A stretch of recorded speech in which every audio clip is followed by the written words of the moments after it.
I always thoroughly enjoy her videos. I watch them. I'm subscribed to her Ride Along with Bree. She's really factual. She's very articulate. She's frickin' on the money all the times, and she's good at what she does. And she says this is destroying delivery driver tips. Now, obviously, the one, or I probably guess the main reason, is that rides and food deliveries are so overcharged. There is very little money left for these individuals, for these consumers to tip. Companies, I mean, they run a racket anyway to maximize their profits. You think they're going to put on a healthy tip for 16 pizzas? Think again.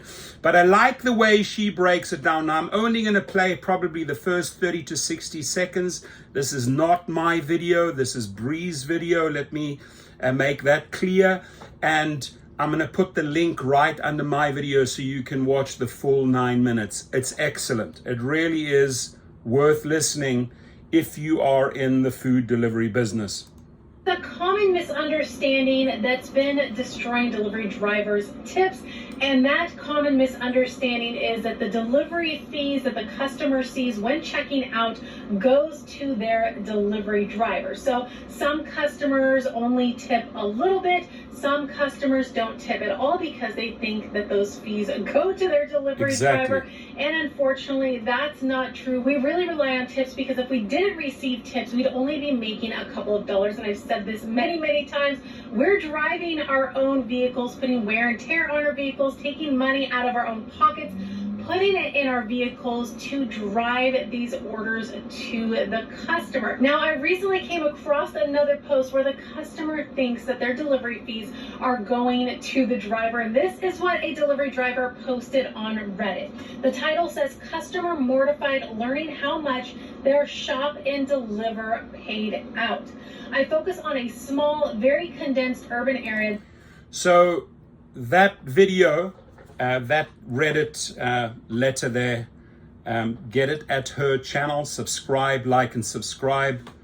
She's on 66,000 subscribers. I followed Bree from the very beginning. I mean, there's a lot of YouTubers that follow each other. Again, I hold her in the highest regards. Her information is solid at all times. And so, yeah, a good point here. Now, in the US, I see, a lot of the people are still doing food deliveries with cars. I mean, if you're getting paid $1.50 or $2 for a food delivery, you shouldn't be doing that in a car.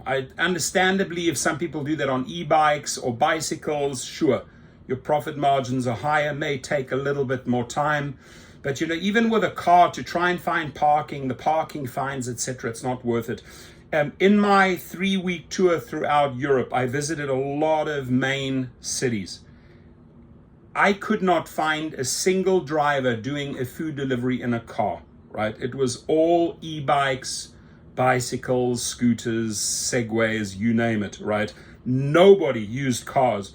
So on $1.50, $2, Dashers and Uber Eats drivers, you're not making money. Now, if they include a healthy tip, yes, drivers take it with the hopes that they were not tip baited, with the hopes that that tip actually sticks, right? Because there's a lot of consumers out there that know that the food delivery driver ain't going to switch on his car, is not going to get on his bike unless I, the person ordering, add a healthy tip. So hopefully on $1.50 or $2 order, you're adding at least a minimum of a $5 tip.